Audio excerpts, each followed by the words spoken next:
Hello everyone, welcome back to this new class. This is your English वाली ma'am and my name is Dineshwari. आज की class में हम लोग सीखने वाले हैं कुछ इस तरह के सेंटेंसेस जिन्हें हम अपनी डेली लाइफ में यूज़ करते हैं और आज हम इन इंग्लिश में बनाना सीखेंगे।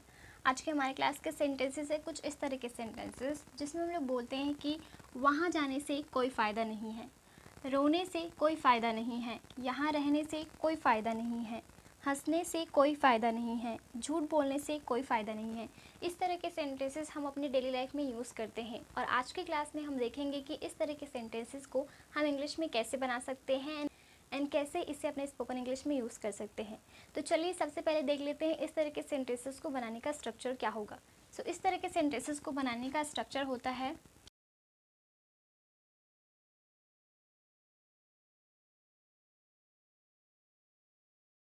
All right guys. ये रहा आपका स्ट्रक्चर इस तरह के सेंटेंसेस को बनाने का। स्ट्रक्चर है it is no use plus verb के साथ आपको आईएनजी यूज़ करना है, देन आपका ऑब्जेक्ट। तो चलिए देख लेते हैं कि कैसे बनेगा।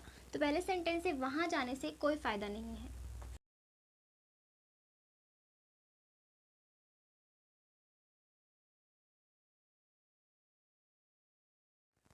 वहाँ जाने से कोई फ़ायदा नहीं है। It is no use going there. All right, so कोई फ़ायदा नहीं है, इसके लिए हमने यूज़ किया है इट इज़ नो यूज़। उसके बाद आपका वर्ब है जिसे आपको आईएनजी फॉर्म में लिखना है, तो आपका जो भी ऑब्जेक्ट होगा उसे लिखना है। ठीक है, तो इस तरह से इसे बना सकते हैं आप और आसानी से अपने स्पोकन इंग्लिश में यूज़ भी कर सकते हैं। सो नेक्स्ट सेंटेंस है रोने से कोई फ़ायदा नहीं है। ठीक है,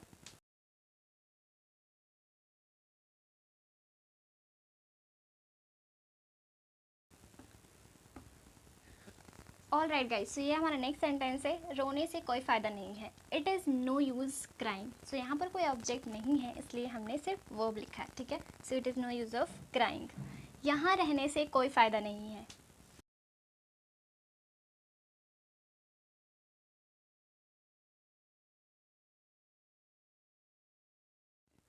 ओके, सो आपका नेक्स्ट सेंटेंस है यहाँ रहने से कोई फ़ायदा नहीं है।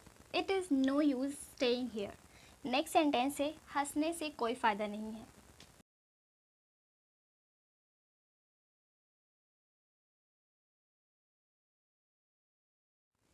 हंसने से कोई फ़ायदा नहीं है। It is no use laughing. Next है झूठ बोलने से कोई फ़ायदा नहीं है।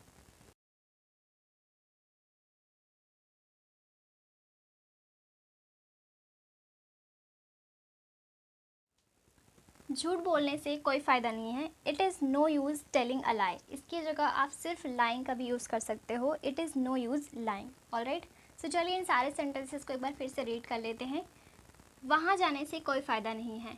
It is no use going there. रोने से कोई फ़ायदा नहीं है। It is no use crying. यहाँ रहने से कोई फ़ायदा नहीं है। It is no use staying here. हंसने से कोई फ़ायदा नहीं है। It is no use laughing. झूठ बोलने से कोई फ़ायदा नहीं है। It is no use telling a lie. All right, so इसी तरह से आपको सेंटेंसेस को बनाने हैं। Now you can take a screenshot. All right guys, I hope कि अब आपको समझ में आ गया होगा कि इस तरह के सेंटेंसेस को हम कैसे फॉर्म कर सकते हैं। हम सभी जानते हैं कि इंग्लिश स्पीकिंग के लिए सबसे ज़्यादा ज़रूरी है सेंटेंस फॉर्मेशन। जितना ज़्यादा आप सेंटेंसेस को बना पाएंगे उतनी अच्छी इंग्लिश आप बोल पाएंगे। तो अगर आप एक अच्छे इंग्लिश स्पीकर बनना चाहते हैं तो कोशिश कीजिए कि आप ज़्यादा से ज़्यादा सेंटेंसेस को फॉर्म कर पाएँ। ठीक है, आई होप कि ये क्लास आपको समझ में आई होगी एंड अब आप इजीली इस तरह के सेंटेंसेस को फॉर्म कर पा रहे होंगे। And if you consider that this class was helpful for you, so make sure that you hit the like button and share this class to your friends and your relatives. And if you haven't followed me, so make sure that you follow me. And thank you so much for watching this class till the end. I will meet you in the next class. Till then, bye bye, take care, keep learning, keep watching.